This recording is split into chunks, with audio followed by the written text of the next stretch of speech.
Católica como título Guardaos de los falsos maestros, capítulo 1 de Primera de Timoteo. Pero ahora voy al capítulo 3. Dice así: ¿cómo deben ser los sacerdotes, los obispos y los diáconos? Estoy leyendo en la Biblia Católica el título del capítulo 3. ¿Cómo deben ser los obispos, los sacerdotes y los diáconos? Versículo 1. Si alguien aspira al cargo de obispo, no hay duda de que ambiciona algo muy bueno. Pero es necesario que el obispo sea irreprochable, marido de una sola mujer, casto, dueño de sí mismo, de buenos modales, que acoja fácilmente en su casa, que tenga la capacidad de enseñar. No debe ser bebedor ni peleador, debe ser amigo de la paz y desprendido del dinero. Que sepa gobernar bien su propia casa y mantener a sus hijos sujetos y bien criados en obediencia. Pues si no sabe gobernar su propia casa, ¿cómo podrá cuidar la iglesia de Dios? Las instrucciones de Dios sobre los obispos es que deben ser casados, maridos de una sola mujer, y tener a sus hijos en sujeción y en obediencia, porque si no sabe gobernar su propia casa, ¿cómo va a cuidar de la iglesia de Dios? Más adelante sigue con los diáconos. Dice: los diáconos también han de ser respetables, de una sola palabra, versículo 7, moderados en el uso del vino, que no busquen dinero mal ganado y que guarden el ministerio de la fe con una buena conciencia. Primero que sean sometidos a prueba y después, si no hubiere nada de reprocharles, sean aceptos como diácono. Los diáconos, versículo 12, sean casados, esposos de una sola mujer, y gobiernen bien a sus hijos y a su propia casa. Oh, la Biblia dice que los líderes, los dirigentes, los clérigos en la iglesia deben ser casados. Por cierto, la iglesia grande dice que el primer papa fue San Pedro. Pero hoy en día los papas no se casan. Pero la Biblia dice que Pedro era casado, porque la palabra de Dios enseña que Jesús le curó la suegra a Pedro. No se puede tener suegra sin estar casado, aunque a algunos les gustaría estar casado pero no tener suegra. Los apóstoles todos eran casados, los pueden leer en Primera de Corintios capítulo 9. Hasta San Pablo era casado y traía a su esposa con él. Y Pedro dice que también traía a su esposa con él. Lo pueden leer en Primera de Corintios capítulo 9. Pero miren a dónde voy. Ahí mismo, en Primera de Timoteo, lo que sigue, hay una profecía sorprendente. Primera de Timoteo capítulo 4, después de dar todas las instrucciones sobre los obispos, los diáconos, miren lo que sigue. Capítulo 4 y versículo 1. El Espíritu Santo nos dice claramente que en los últimos tiempos algunos renegarán de la fe para seguir a espíritus seductores y a doctrinas diabólicas. Aparecerán hombres mentirosos con la conciencia marcada con la señal de los infames, hipócritas. Estos prohibirán el matrimonio. Según lo que dice la palabra de Dios, en los postreros días se levantarían hombres mentirosos, hipócritas, que iban a enseñar doctrinas de demonios, doctrinas diabólicas, iban a escuchar espíritus engañadores e iban a prohibir el matrimonio. La prohibición del matrimonio se llama el celibato y fue instituido como ley en la iglesia así llamada cristiana, apostólica y romana. ¿Por qué? ¿Por qué si Dios mandó que se tenía que hacer de una manera, el hombre lo cambió? Porque hay 7 mujeres que iban a echar mano de un hombre, iban a decir: nosotras comeremos nuestro pan, nos vestiremos nuestras ropas, solamente danos tu nombre. Qué tristeza que hoy en día lleven el nombre de Cristo, pero coman su pan y se vistan sus ropas a su propia manera. Ahora, esto no es todo. Vamos a una enseñanza más. Vamos a enseñar la verdad, lo que Cristo y los apóstoles enseñaron sobre el bautismo. Y si yo tuviera tiempo, el tiempo ha transcurrido, pero si yo tuviera tiempo, iría una por una las doctrinas de Cristo y los apóstoles. Lo que ellos enseñaron, lo leeríamos en la palabra de Dios y ustedes van a sacar sus propias conclusiones hoy. Miren, vamos a la doctrina del bautismo. Comencemos por San Marcos, capítulo 16 y versículo 16. Fue el Señor Jesús el que dijo estas palabras. En el 15 dice: y les dijo: id por todo el mundo, predicad el evangelio a toda criatura. El que creyere y fuere bautizado será salvo, mas el que no creyere será condenado. Cristo dijo que para que una persona sea salva, tiene que escuchar que se le predique el evangelio, tiene que creer y tiene que ser bautizado. El que creyere y fuere bautizado será salvo, mas el que no creyere será condenado. Algo tan básico, algo tan elemental como es el bautismo, que tiene que ver con la salvación. Para que una persona se bautice tiene que creer y tiene que bautizarse. Ahora veamos un poquito más. Ya por ahí comienza el problema, porque ¿puede un niño recién nacido creer? Sigamos. Vamos ahora a lo que dijo el apóstol San Pedro. Hechos capítulo 2 y versículo 38. Hechos capítulo 2 y versículo 38. Yo leo de la Biblia católica, ustedes lean de su propia Biblia. Dice así: Pedro les contestó: arrepiéntanse y cada uno de ustedes hágase bautizar en el nombre de Jesús, el Cristo, para que sus pecados les sean perdonados y recibirán el don del Espíritu Santo. Arrepiéntanse y háganse bautizar en el nombre de Jesucristo para que sean perdonados vuestros pecados y reciban el don del Espíritu Santo. Para que una persona pueda bautizarse y recibir el Espíritu Santo, tiene que arrepentirse. Primero tiene que creer, segundo se tiene que arrepentir. Miren lo que enseñó Juan el Bautista sobre el bautismo. Vamos a San Mateo en el capítulo 3. San Mateo en el capítulo 3. En aquellos días vino Juan el Bautista predicando en el desierto de Judea y diciendo: arrepentíos, porque el reino de los cielos se ha acercado.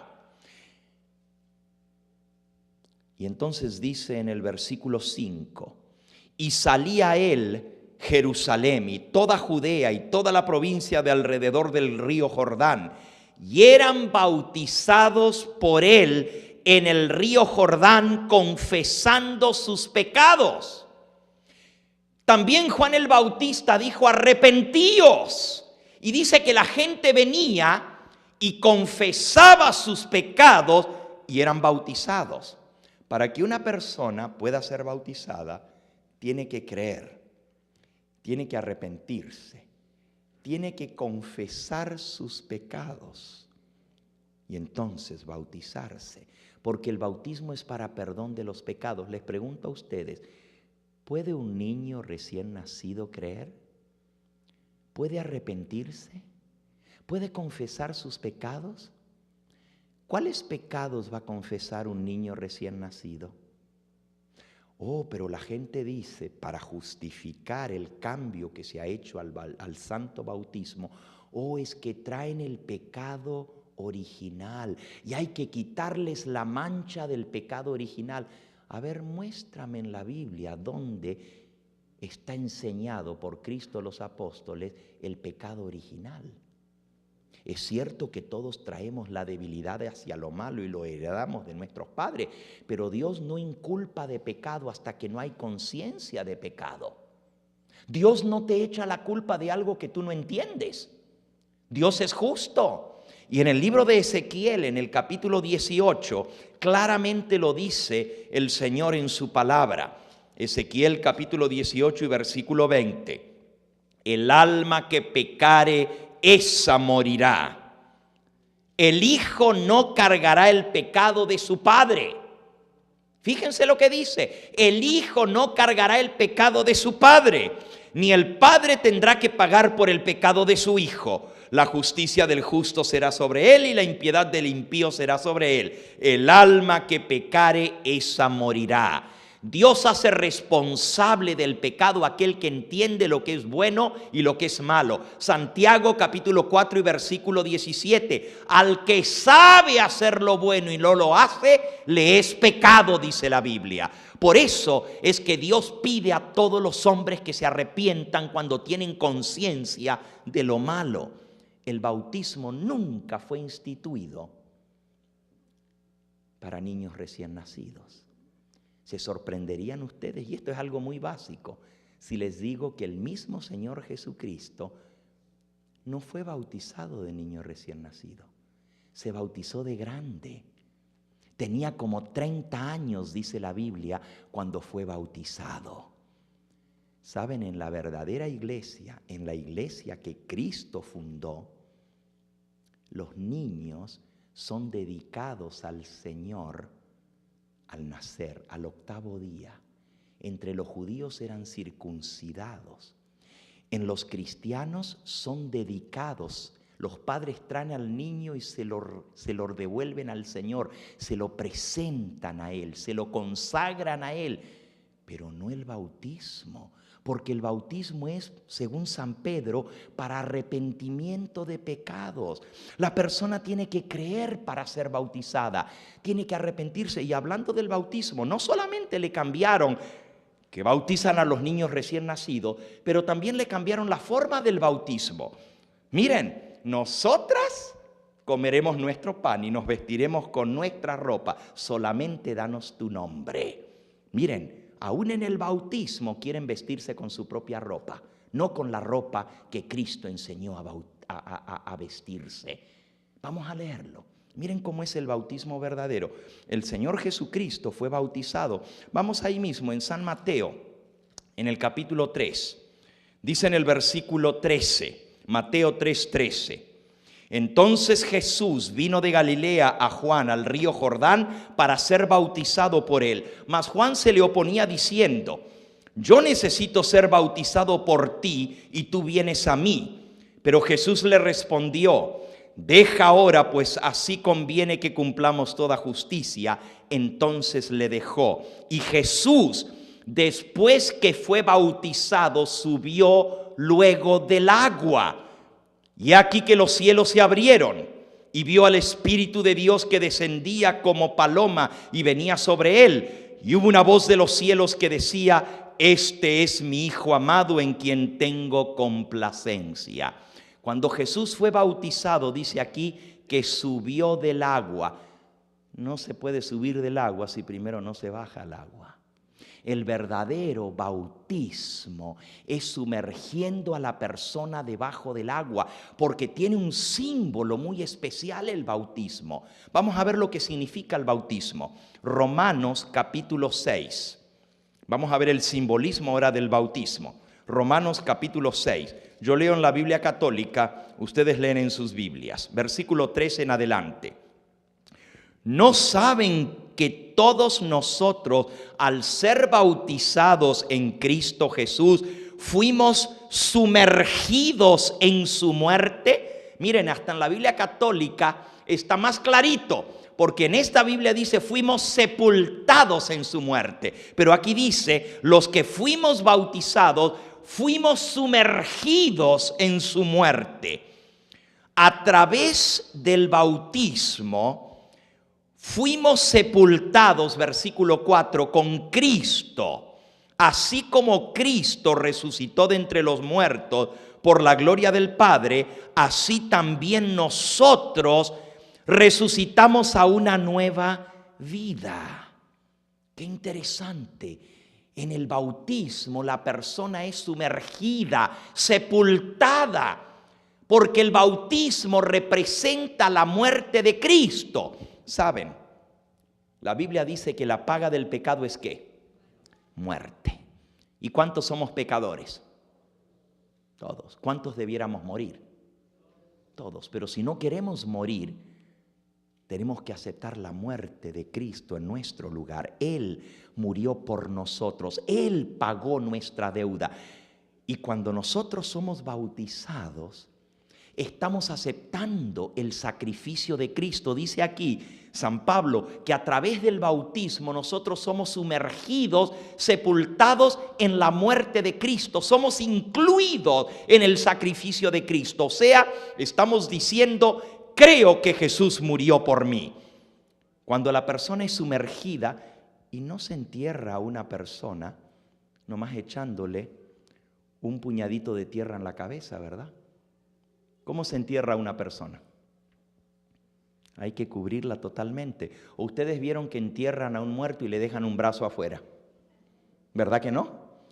El bautismo, la persona tiene que estar totalmente sumergida porque representa la sepultura, representa la muerte y la resurrección de Cristo. Ahora, esto es muy importante. No podemos cambiar el símbolo que Dios dejó en su palabra. Pero resulta que hoy en día bautizan en primer lugar a un niño que ni puede creer, ni puede arrepentirse, ni puede confesar sus pecados. Y en segundo lugar, le bautizan salpicándole un poquito de agua sobre su cabeza y haciéndole la señal de la cruz. ¿Dónde en la Biblia está ese bautismo? Miren, San Juan capítulo 3 dice que Jesús bautizaba y también Juan el Bautista bautizaba. Dice el versículo 22. Después de esto vino Jesús con sus discípulos a la tierra de Judea y estuvo allí con ellos y bautizaba. Versículo 23. Juan, refiriéndose a Juan el Bautista, bautizaba también en Enón, junto a Salim, porque había allí muchas aguas y venían y eran sumergidos.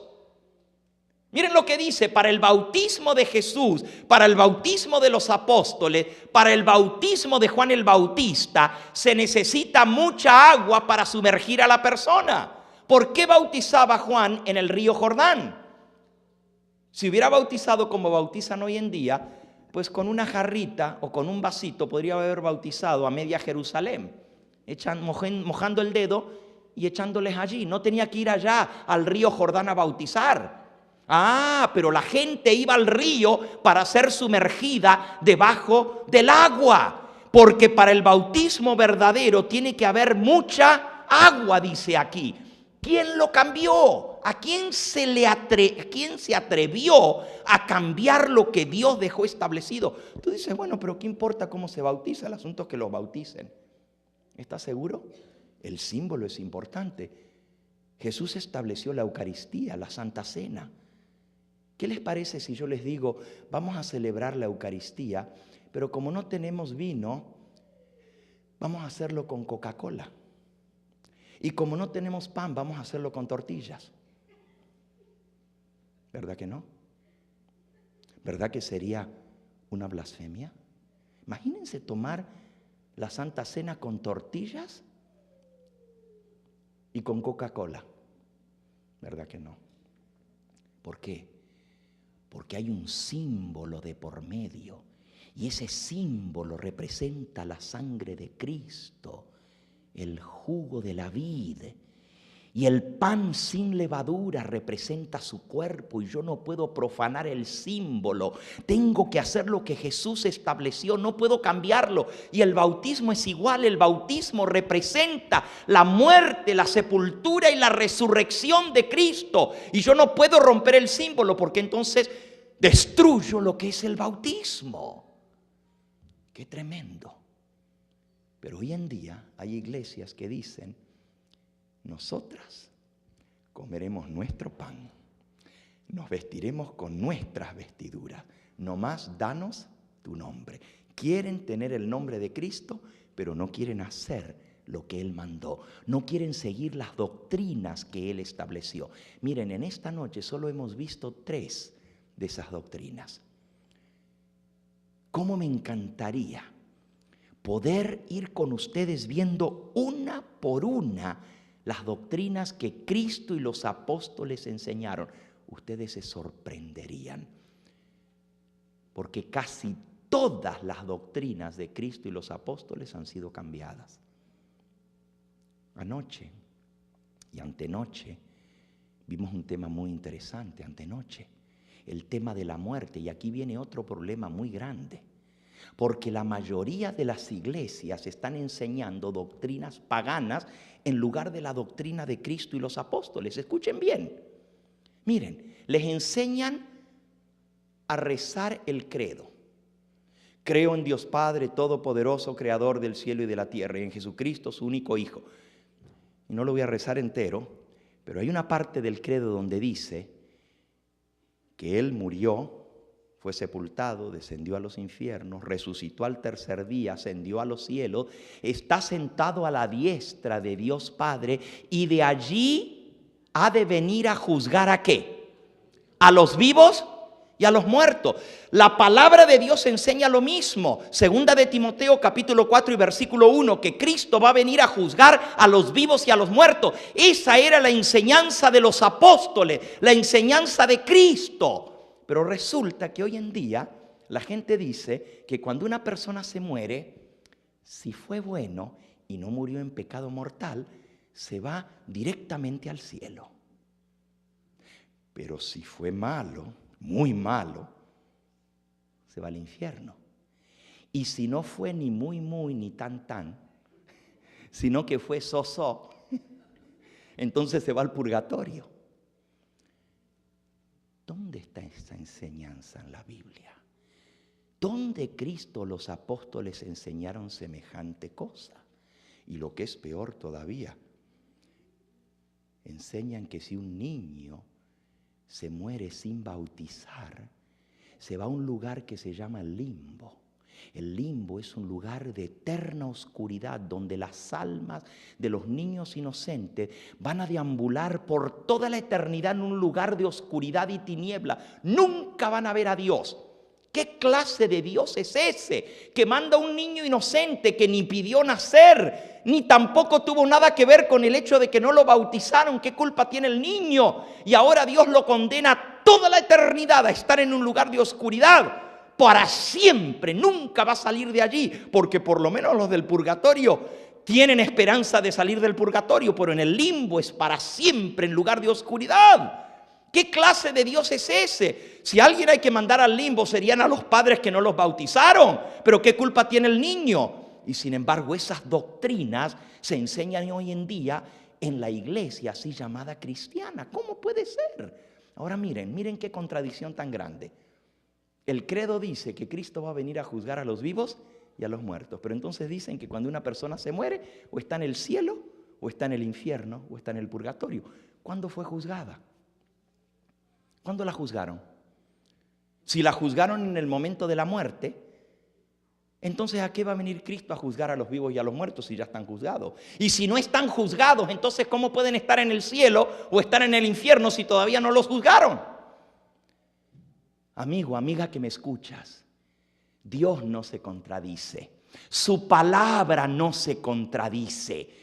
Son las doctrinas de los hombres las que se contradicen, no la palabra de Dios. Jesucristo no se contradice, los apóstoles no se contradicen, pero 7 mujeres echarían mano de un hombre y le dirían: nosotras comeremos nuestro pan, nos vestiremos con nuestras vestiduras, solamente danos tu nombre. Así hoy en día las iglesias enseñan como doctrinas mandamientos de hombres.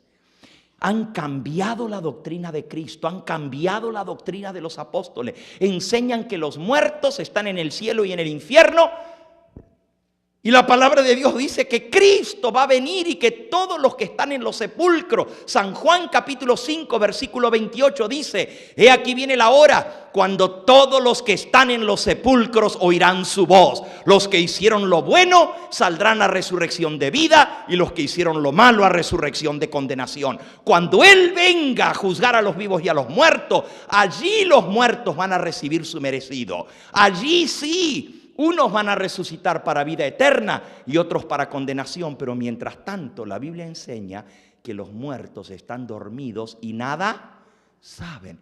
Pero resulta que aquí no es solo la iglesia madre. Las iglesias hijas también. Usted lo escucha por la radio. El hermano fulano que ya está ya con el Señor en la gloria. Y el hermano fulano se murió, pero dicen que ya está ya con el Señor. Pues si eso es cierto, que cuando nos morimos nos vamos a estar con el Señor de inmediato, pues vamos a morirnos todos rápido, ¿verdad? Porque total nos vamos con el Señor. Hermanos, la Biblia dice que la muerte es un enemigo. Y ese enemigo va a ser destruido cuando Cristo venga. No como los paganos que decían que la muerte era un amigo, como estudiamos la otra noche, lo que decía Platón y Aristóteles. Los grandes filósofos, que la muerte era la liberación del espíritu y los espíritus siguen ahora vivos, libres del cuerpo. Esa es la doctrina de la inmortalidad del alma. Esa es la doctrina. Y estoy diciendo una doctrina pagana. La Biblia dice que los muertos nada saben. Esa es otra doctrina que le cambiaron y por ahí puedo seguir. Es más, puedo seguir, ya el tiempo se me fue, tengo que concluir ya mismo, pero les puedo ir mostrando una tras otra, tras otra, tras otra de las doctrinas que están cambiadas. Ahora, ¿saben por qué? Estaba profetizado. Aún la palabra de Dios decía que esto iba a pasar. Lo leímos hoy en el apóstol Pablo, que decía que en los postreros días algunos iban a renegar de la fe, se iban a apartar de la doctrina de Cristo y los apóstoles e iban a seguir doctrinas de demonios, doctrinas diabólicas, como la doctrina del celibato que prohíbe a los obispos casarse. Y esto no lo digo yo, lo dice Dios en su palabra. Esa doctrina no es de Dios. Yo no quiero ofender a nadie, pero Dios dijo en el comienzo: no es bueno que el hombre esté solo. Eso dijo Dios. Y Dios dijo que los obispos y los diáconos tienen que casarse. ¿Saben por qué está la iglesia madre hoy en día como está? ¿Por qué el Papa acaba de dar su discurso en Irlanda la semana pasada diciendo: tenemos que sanar porque tantos sacerdotes han traído probi y vergüenza a la iglesia, abusándose de los corderos del rebaño? La iglesia tiene que volver a levantar en alto el sacerdocio que ha quedado por el suelo, la vergüenza que ha venido. ¿Y saben por qué? Por desobediencia a la palabra de Dios. Porque dijeron: nomás danos tu nombre, nosotros nos vestiremos con nuestras vestiduras. Quisieron hacer lo que Dios no mandó, cambiaron la doctrina de Dios. Y la Biblia dice en 1 de Timoteo 4 que la doctrina de que los sacerdotes no se deben casar es doctrina de demonios. Espíritus engañadores han escuchado a doctrinas diabólicas. El diablo es el que metió esa doctrina. Y por eso ha pasado lo que ha pasado en la iglesia. Y no crean que yo me pongo contento de decir esto. No crean que yo me regocijo de decir: mira lo que ha pasado con tantos sacerdotes que ahora están en las cárceles y los están demandando por violación de niños. Esto nos afecta a todos, no solamente a la iglesia católica. Porque se ha perdido la confianza en los hombres de Dios. Se ha perdido la confianza en los líderes espirituales. Ya la gente no quiere creer en nadie porque dice: si estos que son los que nos tienen que guiar, los que nos tienen que enseñar, los que tienen que protegernos, son los que se están abusando, entonces ¿qué podemos esperar? Y ya la gente no quiere creer en nada. Es una tristeza y una vergüenza lo que está sucediendo y nos afecta a todos nosotros. ¡Qué tristeza! Pero si seguimos la palabra de Dios, no hubiéramos caído en esto, porque Dios dijo que los obispos sean casados, maridos de una sola mujer, que tenga a sus hijos en sujeción con toda honestidad, porque si no saben gobernar su propia casa, ¿cómo van a cuidar de la iglesia de Dios? Oh, que Dios nos ayude y nos haga abrir los ojos, porque todo aquel que sigue con esas mujeres le va a tocar la suerte de esas mujeres. Y termino leyendo cuál es la suerte de Babilonia, porque así se llama esta mujer y sus hijas, Babilonia la Grande. Y vamos a Apocalipsis capítulo 18 y por allí vamos a terminar en esta noche. Nuestro último versículo. Versículo 1 en adelante de Apocalipsis 18. Nuevamente, yo lo voy a leer de la Biblia católica y ustedes lo pueden leer de su propia Biblia.